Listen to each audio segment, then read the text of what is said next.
సొమ్మసిల్లిపోయాను.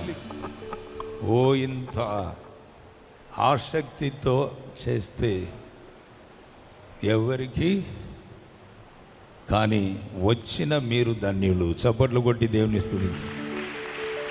చాలామంది ఆయనలో అట్లనే అంకితం అయిపోయారు. హల్లెలూయా. మిమ్మల్ని చూస్తా అంటే నాకు చాలా హ్యాపీ అనిపిస్తుంది. హల్లెలూయా. ఎంత ఆ నరాలతో కలిపి మీరు పాడుతున్నారు కాబట్టి ఏ అనారోగ్యం మిమ్మల్ని తాకవదు. హల్లెలూయా.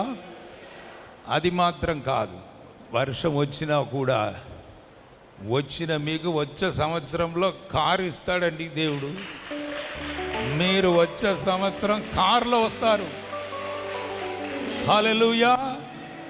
అవును, ఎంత ఆసక్తితో వచ్చినా అంత ఆసక్తితో ఆయన కూడా మనకు